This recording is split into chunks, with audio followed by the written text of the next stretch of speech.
नमस्कार दोस्तों, मैं शेखर फिर से आपका स्वागत करता हूं करंट अफेयर्स विद शेखर में।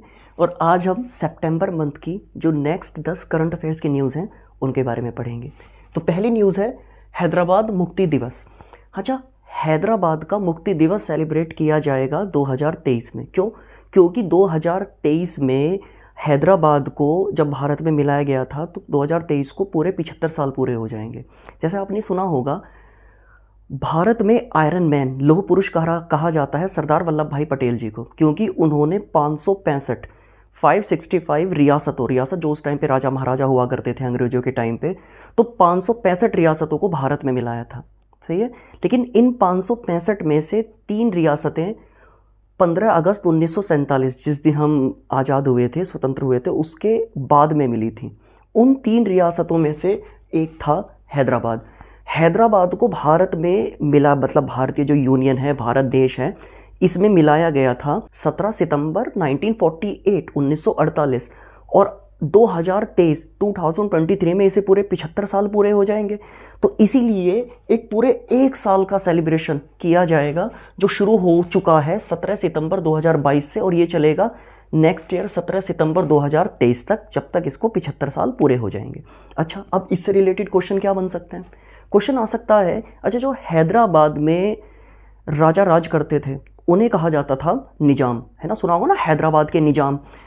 तो इन्होंने मना कर दिया था भारत में मिलने से। भाई अंग्रेजों ने कहा था ना इनसे कि आप या तो भारत में जाइए या पाकिस्तान में जाइए, तो इन्होंने पाकिस्तान में जाने की डिमांड करी थी। लेकिन हमने ऑपरेशन पोलो, है ना, भारतीय सेना द्वारा ऑपरेशन पोलो किया गया था, और ऑपरेशन पोलो के द्वारा हैदराबाद को भारत में मिला दिया गया था।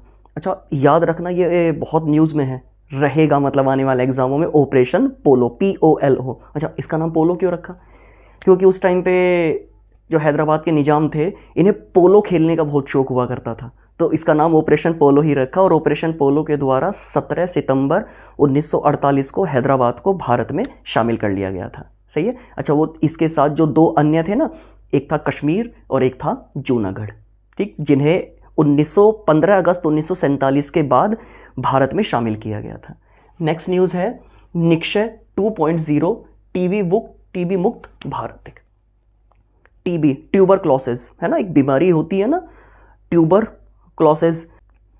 इसको खत्म करने के लिए WHO, वर्ल्ड हेल्थ ऑर्गेनाइजेशन, विश्व स्वास्थ्य संगठन ने एक डेडलाइन घोषित की थी 2030 कि 2030 तक हम पूरी दुनिया से टीबी बीमारी को खत्म कर देंगे। अच्छा, खत्म कैसे कर देंगे? ऐसा थोड़ी ना कि टीबी को एक व्यक्ति या कोई होगा, वो टीबी होगा, उसे गोली मार देंगे, खत्म कर देंगे। नहीं, इसकी प्रॉपर वैक्सीन होगी, प्रॉपर दवाई चलाई जाएंगी कि जिससे इस बीमारी को खत्म किया जा सके।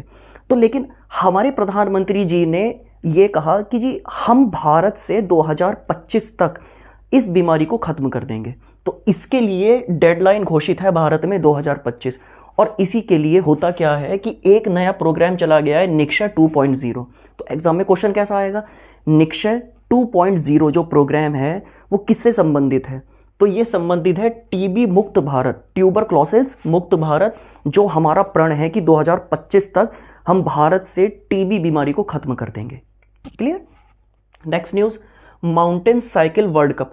अच्छा, माउंटेन पे जो साइकिलिंग की जाती है ना, साइकिल चलाई जाती है, इसकी हर साल एक प्रतियोगिता, मतलब वर्ल्ड कप होता है। तो इस वर्ल्ड कप का आयोजन लद्दाख में होगा, और ये भारत में पहली बार है कि माउंटेन साइकिलिंग वर्ल्ड कप जो होता है उसका आयोजन भारत में हो रहा है पहली बार। और भारत में भी कहाँ हो रहा है? लद्दाख में हो रहा है। तो ये न्यूज़।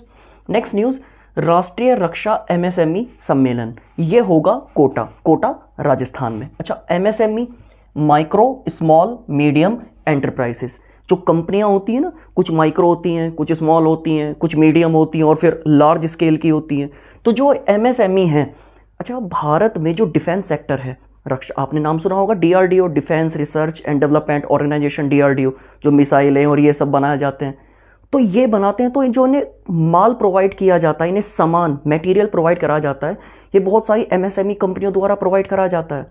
तो हुआ क्या था, इस बार प्रदर्शनी लगी थी कोटा में, और वहाँ पर DRDO को जो हेल्प करती है MSME कंपनी, उन्होंने वहाँ ये दिखाया कि हम ये हथियार बनाते हैं, मतलब एक तरीके से शो किया जाता है ना कि हम ये हथियार बनाते हैं, भारत में ये हथियार हैं, तो इसको ही कहा जाता है राष्ट्रीय रक्षा MSME सम्मेलन, और ये हुआ है राजस्थान के कोटा शहर में। अच्छा, कोटा शहर राजस्थान में चंबल नदी के किनारे बसा हुआ है, तो कोटा शहर जो है चंबल नदी के किनारे बसा हुआ है राजस्थान में।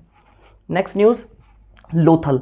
अच्छा, सिंधु घाटी सभ्यता, इंडस वैली सिविलाइजेशन, आपने नाम सुना होगा, हमारी ये सभ्यता रही है।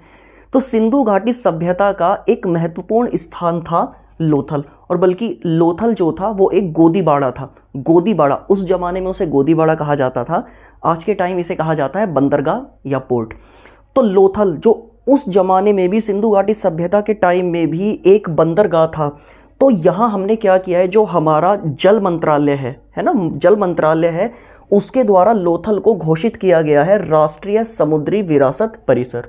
तो लोथल को राष्ट्रीय समुद्री विरासत परिसर घोषित किया गया है भारत में जल मंत्रालय द्वारा। और लोथल, अच्छा लोथल ये गुजरात में पड़ता है, और ये भोगवा नदी के किनारे बसा हुआ है। तो ये लोथल न्यूज़ में है। नेक्स्ट न्यूज़, मैत्री सुपर थर्मल पावर प्लांट। मैत्री नाम से जो सुपर थर्मल पावर प्लांट है, ये बांग्लादेश में बना है। अच्छा, बांग्लादेश में बना है तो हम क्यों पढ़ रहे हैं, ऐसे तो पता नहीं कितने देशों में बिजली पैदा करने वाले, जो थर्मल से बिजली बनाई जाती है, कोयले को जला के बिजली बनाई जाती है, ऐसे तो पता नहीं कितने प्लांट बनते हैं। ये इसलिए इंपॉर्टेंट है, बना तो बांग्लादेश में, लेकिन इसे फंडिंग की है हमने, भारत ने। तो भारत के सहयोग से बांग्लादेश में सुपर थर्मल पावर प्लांट बना है, जिसका नाम रखा गया है मैत्री super thermal power plant, Bangladesh में भारत की मदद से। नेक्स्ट न्यूज़, लंपी बीमारी। अच्छा, न्यूज़ में आपने काफ़ी सुना होगा ना, राजस्थान में, हरियाणा में जो मवेशी और ख़ास तौर पर जो गायें होती हैं, इनको एक स्किन डिसीज़ हो गई थी, लंपी वायरस, और उससे बहुत सारे जो मवेशी हैं उनकी डेथ हो गई थी। तो हुआ क्या है, लंपी वायरस। अच्छा, लंपी बीमारी जो है, अच्छा नॉर्मल क्वेश्चन ये भी आ सकता है, लंपी बीमारी का कारण क्या है, वायरस, बैक्टीरिया, प्रोटोजोआ, या इनमें से कोई नहीं। तो इसमें जो लंपी होता है वो वायरस के कारण होता है, ये वायरस से संबंधित बीमारी है, और ये normally pox virus, POX, pox virus, जैसे मनुष्य में होता है ना चिकन पॉक्स, वो स्किन पे दाने निकल आते हैं, तो ऐसे ही जो पॉक्स वायरस की श्रेणी में आता है ये लंपी बीमारी या लंपी वायरस जो होता है मवेशियों में। तो एक तो न्यूज़ में यही है, प्लस भारत ने इसके लिए खुद से एक वैक्सीन बनाई है। तो भारत द्वारा खुद से एक वैक्सीन बनाई गई है कि जिससे लंपी वायरस नामक बीमारी से मवेशियों को बचाया जा सके। नेक्स्ट न्यूज़, केंद्र राज्य विज्ञान सम्मेलन।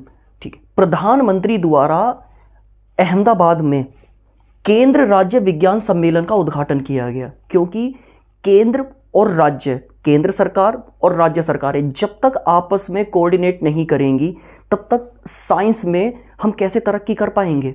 अब देखिए, केंद्र की अलग योजनाएं चल रही हैं, राज्य की अलग योजनाएं चल रही हैं, दोनों में कोऑर्डिनेशन है नहीं। और खासकर ऐसा तब होता है जब केंद्र में किसी और पार्टी की सरकार होती है और राज्य में किसी और पार्टी की सरकार होती है। जब सरकारें अलग अलग पार्टी की हैं तो आपस में कोऑर्डिनेशन होता ही नहीं है।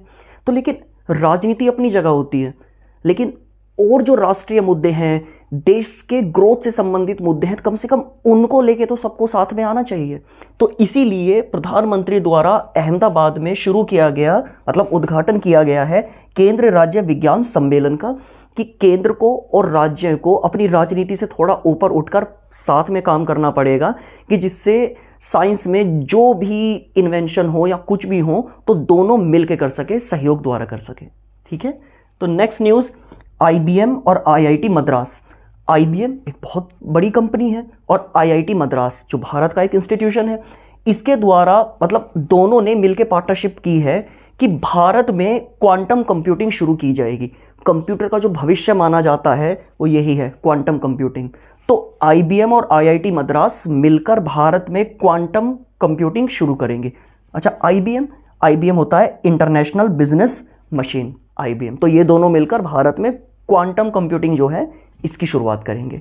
और 10वीं न्यूज़ है, भारत की पहली नेजल कोविड वैक्सीन। अच्छा, कोविड वैक्सीन, आज के टाइम पे बहुत सारी कोविड वैक्सीन आ चुकी है, तो कोविड वैक्सीन जो नेजल के थ्रू, नाक के थ्रू दी जाएगी, ऐसी विदेशों में तो बन ही चुकी है। और भारतीय कंपनी भारत बायोटेक के द्वारा भारत की पहली मतलब स्वदेशी नेजल कोविड वैक्सीन बना दी गई है, जिसका नाम रखा गया है इनकोवैक। तो इनकोवैक भारत द्वारा बनाई हुई, मतलब भारत की कंपनी भारत बायोटेक द्वारा बनाई गई स्वदेशी वैक्सीन है, और ये भारत की पहली वैक्सीन है जो नेजल है, नाक के थ्रू डाली जाएगी। अगर कोई इमरजेंसी कंडीशन आ जाती है कोविड के टाइम पे तो इस दवाई का यूज कर सकते हैं। तो ये सितंबर मंथ की 10 इंपॉर्टेंट करंट न्यूज़, और नेक्स्ट वीडियो में हम फिर से मिलेंगे और सितंबर मंथ की जो भी करंट अफेयर्स की न्यूज़ होंगी इंपॉर्टेंट, उनको पढ़ेंगे। तो मिलते हैं नेक्स्ट क्लास में। धन्यवाद।